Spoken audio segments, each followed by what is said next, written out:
पेट के अंदर गैस एक कॉमन डिसऑर्डर है और दुनिया में एक बड़ी आबादी को ये मसला दरपेश है।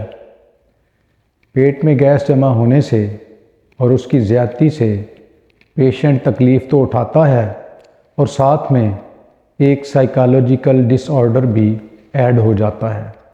पेशेंट अपने फैमिली मेम्बर्स के दरमियान बैठ नहीं सकता, अपने दोस्तों की महफिल में बैठने से कतराता है।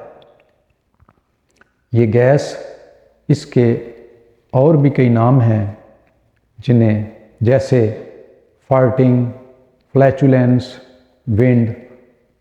ये गैस मैदे में, स्मॉल इंटेस्टाइन में और लार्ज इंटेस्टाइन में जमा होती है।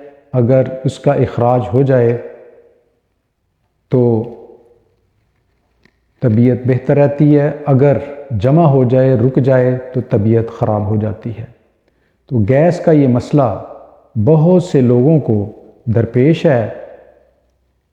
इसकी कई कॉजेज़ हैं। इसकी जो पॉसिबल काजेज़ हो सकती हैं, आइए उन पर बात करते हैं। पहली कॉज कॉन्स्टिपेशन यानी कब्ज़ है। कब्ज़ गैस की एक बड़ी वजह बनती है। कब्ज़ क्या है? हफ्ते में 7 दिन होते हैं। इन 7 दिनों में अगर नंबर ऑफ स्टूल्स, पखानों की तादाद 3 से कम हो तो उसे कब्ज़ कहते हैं। ये कॉन्स्टिपेशन बहुत सी मेडिसिन खाने से भी पैदा होती है और आम तौर पे लोग जो ज़्यादातर मेडिसिन खाते हैं उनमें pain killer, high blood pressure की मेडिसिन, सीजर्स की मेडिसिन, डिप्रेशन की मेडिसिन और एलर्जीज़ की मेडिसिन लोग खाते हैं, जिनकी वजह से कब्ज़ हो जाता है और गैस बनती है। दूसरी काज इरिटेबल बाउल सिंड्रोम यानी IBS। IBS एक ग्रुप ऑफ सिम्टम है जो डाइजेस्टिव सिस्टम को अफेक्ट करता है। IBS की 3 टाइप्स हैं। नंबर 1 IBS-C यानी IBS विद कॉन्स्टिपेशन। इस IBS में कॉन्स्टिपेशन यानी कब्ज़ होता है।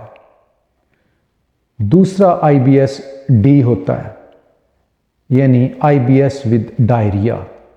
इस IBS में डायरिया यानी लूज मोशन होते हैं।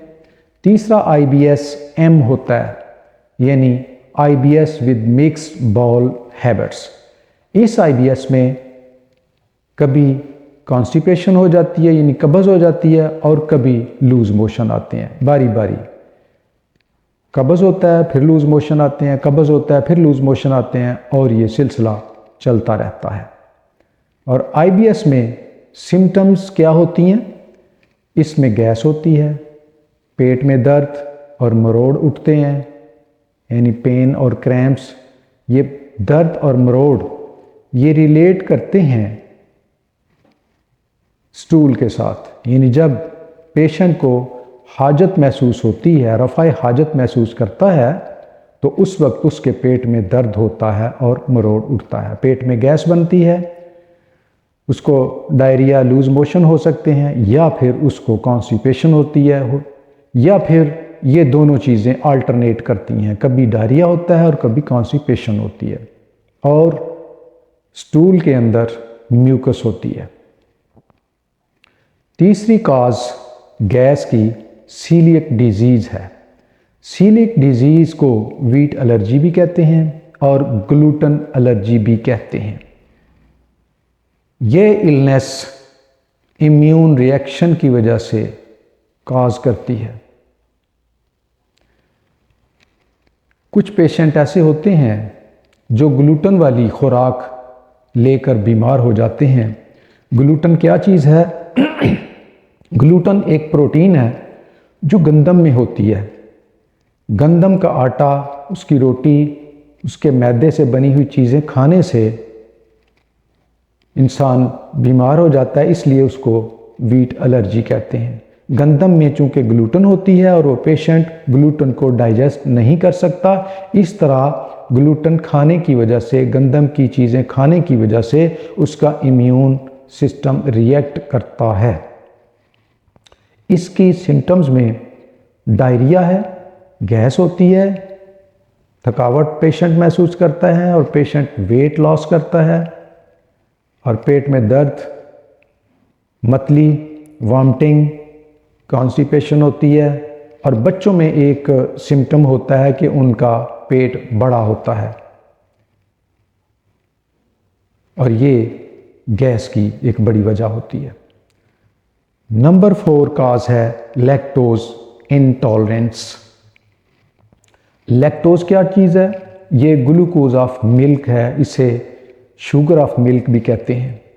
ये ग्लूकोज की एक किस्म है जो दूध के अंदर पाई जाती है, और कुछ पेशेंट दूध डाइजेस्ट नहीं कर सकते और डेयरी प्रोडक्ट्स डाइजेस्ट नहीं कर सकते।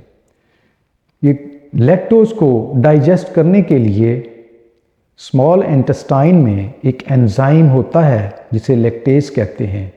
जिन लोगों में ये लैक्टेज कम प्रोड्यूस होता है उनको ये लैक्टोज इंटॉलरेंस की शिकायत होती है। वो दूध नहीं पी सकते और डेयरी प्रोडक्ट्स नहीं खा सकते। अगर वो दूध पी लें या डेयरी प्रोडक्ट, दूध की बनी हुई चीज़ें खा लें तो आधे घंटे से लेके 2 घंटे के अंदर इलामात आनी शुरू हो जाती हैं, यानी पेशेंट बीमार हो जाता है। तो सिम्टम्स में डायरिया होता है, उसको मतली होती है, वॉमिटिंग होती है, पेट में दर्द होता है और पेट में गैस बनती है। नंबर 5 कॉज है क्रॉन्स डिजीज़।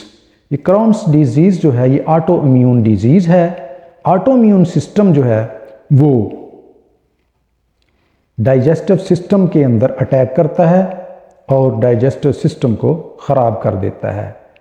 इसकी सिम्टम्स में डायरिया है, गैस बनती है पेट में, बुखार भी होता है, थकावट होती है, पेट में दर्द और मरोड़ उठता है, स्टूल के अंदर ब्लड आ सकता है, मुंह में ज़ख़म बन जाते हैं, भूख कम हो जाती है, वेट लॉस होता है।